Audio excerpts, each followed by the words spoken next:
thank you so much for your time. It's really a privilege to have you. And maybe for those people who may not know you, of course they know you, but who are you? What do you do? Where were you born? Thank you so much, Emmanuel, for having me. So my name is Charlene Chelagatuto. I never assumed to say my name because I've met many Kenyans who they know me by face but not by name. I am so passionate about the young people of this country, of our continent, of the nations, and it's something that really burns within me, a desire to support the young people and to be there for them and to be a voice for them with this space that I have and this space I've been able to be a part of. And so I can say I'm a champion for the young people. I'm also a very serious beekeeper, and I say beekeeping will make me a billionaire. That's what I want to make it do. And as well, I'm a very proud African, very proud Kenyan. I was born in Nairobi, raised in Nairobi. All right. And if you see me going to different parts of the country or going to my home county of Uasin Gishu, it's because this is something I've been brought up to do. We always used to go home for shags for Easter, for Christmas, as is with the case with many of young Kenyans. But now it's what developed my passion in agriculture. All right. Yeah. So did you also go to school in town? I went to Kilimani Junior Academy, and I was sharing with someone the story of how I was a joker in primary school, and I didn't used to take my studies very seriously. So my parents, I think they saw, if this girl, if we don't help her, she might not pass her exam. So I moved to a boarding school and to Gilgil Hills Academy after that. And I did well enough and went to Moi Girls Eldoret and eventually to Daystar University. There's this story, people keep asking whether you really were doing some business in school, whether you're doing smocha, I don't know whether they were there then. Is that story true? You know, when I shared the story of how I was selling smoky kachumbari, what really I realized is, you know, for us politicians, kids, I mean, there's so much expectation or thought or misconceptions of who we are. But imagine we're just people. We want to make our own way in life. We want to have our own successes. And so when I was in Daystar University and I was doing that business, it was for my own sake. It was for me to learn something and get something for myself. And I think through the little experience I have, because I'm 30 years old now, I've learned the sweetest money is the one you make for yourself. It's not the one you're given as pocket money. It's not the one someone gifts you, but that which you make for yourself. And that's the money you're actually most responsible with. Because when somebody gives you money, you know, maybe you are not expecting it, so you'd spend it on your leisure activities. But when it's money you've made, then you're very keen to spend it on things that are responsible. Yeah. But about the business, I'm struggling with coming up with a business idea. Maybe for those young people who are trying to start some business, what's the trick? How do you start?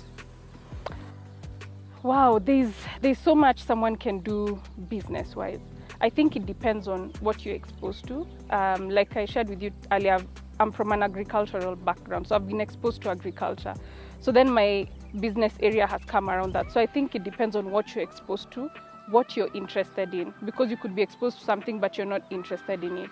I've been exposed to so many different business avenues, but I picked agriculture and specifically beekeeping because that's what took my interest.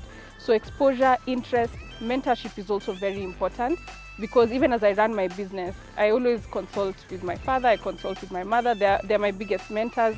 I consult with my older siblings, I consult with a few other mentors that I have in my life. So also mentorship is important, and being in touch with the current trends. I think there's a time Kenyans tried to do the quail business and it didn't go well. It failed. So you have to be very keen on what's the current trend, but then not hopping onto a trend, but knowing how you can use it long term. Something that I have to ask, you're passionate about 3 things. Mambo ni matatu, the things you like doing, about supporting the girl child, about education, and about conserving the environment. Why did you choose that path? Yeah, so earlier this year, I reached out to the young people and I asked them, how can we work together? Because I believe in working together, not working alone. And that's how the 30 things were formed. And I'm still finalizing on the strategy. It should be out in a few weeks. But there are 3 main areas that I want to look at, and that is youth in action. So this is talking about the young people and how we can be empowered, how we can be mentored, how can we move away from just having regular white collar jobs to actually getting into entrepreneurship. So those are the digital skills and the digital economy, the gig economy. How can we get into that? That's the first theme. And then youth and the society. As young people, society really affects us, and this is looking at even our young people, because I go around the country, I visit different schools, different counties, and we still have so many challenges. We can't say we've achieved that much of youth empowerment. We still have challenges with our young women in terms of menstrual health and hygiene, in terms of sexual education, in terms of teenage pregnancies. And even with our young men, we still have a lot, even in terms of mental health, alcohol, drug and substance abuse. And the third thematic area is climate action and agriculture, and looking how we can grow trees. I think it's more beneficial and effective when I go and we visit the young people in different schools and we plant the trees together and we leave them to grow the trees and we teach them the importance of doing that. And as well as agriculture and getting into agribusiness and looking at agriculture not just as something that people used to do in the past, or people were farmers in the past, but looking at agripreneurship and looking at the whole agricultural value chain. I say there are so many opportunities for young people. For example, I don't know content creators in agriculture who are below 35. There are none. And I'm imagining if there's a young person who could visit my farm, record what I'm doing and share the information, visit another beekeeper in Kitui, visit another beekeeper in Lamu, visit other people who are doing different things in farming. They would have such rich information for anybody who wants to get into agriculture. So there's still so much that can be done. Yeah. So maybe because I've seen some beehives around, maybe if you could take us through what you do during your day, what time you wake up, do you go straight to the farm? How does your day look like from morning?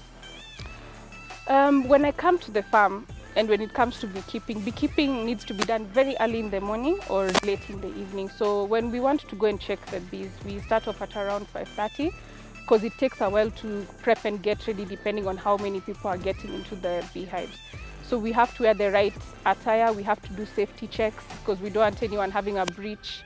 We need to do a brief of what exactly are we going to do, so that we don't go there and waste time. So are we going to do regular hive checks? Are we going to harvest honey? Are we going to just slash around and make sure the environment is good for the bees? So once that is agreed, then we go into the beehives, and depending on the number of beehives within a bee house or within an apiary, so an apiary is a site for bees, then it usually takes maybe 1 or 2 hours. So from about 6 to 8, by about 8:39, the sun is already up, really up, the bees are already getting very active, and we don't want to interrupt the rest of the activities. So whenever we do beekeeping, that's how we start, and we do the same process if we're doing it in the evening, probably in a different space. And an important thing we do is we make sure we keep record of how many hives are occupied, how many are not, how have we found those hives, are there pests there, is there honey, did we manage to harvest honey? Because if we harvested honey from this hive today, we know that probably in another month or 2 is when we'll find honey again. So we are able to avoid interfering too much with the bees, but we still provide for them a good environment. I think I was the bell ringer at some point when I was in primary school. And when I was in my girls, I was the chapel prefect. In Daystar, I was part of the events committee at some point. When I was in college, in university, I didn't take up on too much leadership roles. I was doing too much more of reading. Smoking. and doing that business, you're right. Yeah, so I can say those are the leadership roles that I've had. Do you have future ambitions? What do you like to do in the future? I have already taken it up in a different capacity. I mean, serving the young people is the greatest privilege and honor that I could have, and just creating spaces for them, I totally love it, and that's something I would wish to do for a long time. All right. And maybe perhaps just to be clear, did you have any talents in school? What did you like doing? Oh, what do you think my talents are, Emmanuel? You've been observing me. I think you'd sing well. You think I can sing? Yeah. I was in the school choir in high school, so I can sing to some extent. I don't think I'm that badly off. Maybe I love dancing. You can? I love dancing. We'll see that in a bit. Yeah. All right. So as we wrap it up, perhaps some advice for the young people like yourself out there, maybe what would you like to tell them just growing up? So my advice to the young people is we need to have each other's backs. We need to support each other. I'm saying I'm creating avenues for the young people, and maybe they're wondering, they've not seen these avenues. And I can say there's a lot happening behind the scenes. I'm getting partners ready, I'm getting people in play. And I think I have a website, charleneruto.com. If the young people could follow me, could sign up, so that when these opportunities come, because I'm not able to physically meet every young person in this country or in Africa, when these opportunities come, we're able to share them digitally. I think as young people, we have that power. We have the power of the digital space, and we know how to use it beneficially and effectively, not to use it to troll each other or, to speak badly about each other, but to support each other. And I do love that I'm able to support many young people in the initiatives that they're doing. There's some who reach out to me, even they message me, or they call me, or they reach out to my team. I have a question for you, Emmanuel. How do you think the young people of this country can be supported? I think they can be mentored. They could be given some opportunities if they're there, and just guided through what they're doing, and just giving them hope that there's still a future, just like what you're doing. It starts from there. A journey of 1,000 miles starts with one step.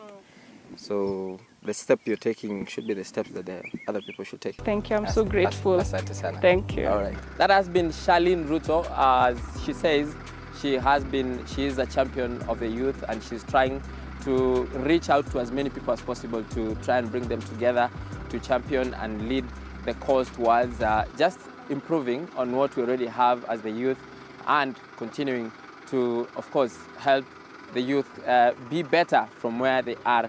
Until next time, my name is Emmanuel Tor, and we are here in Narok County for this edition of this show. Please stay tuned for the next episode coming up next week. Thank you so much.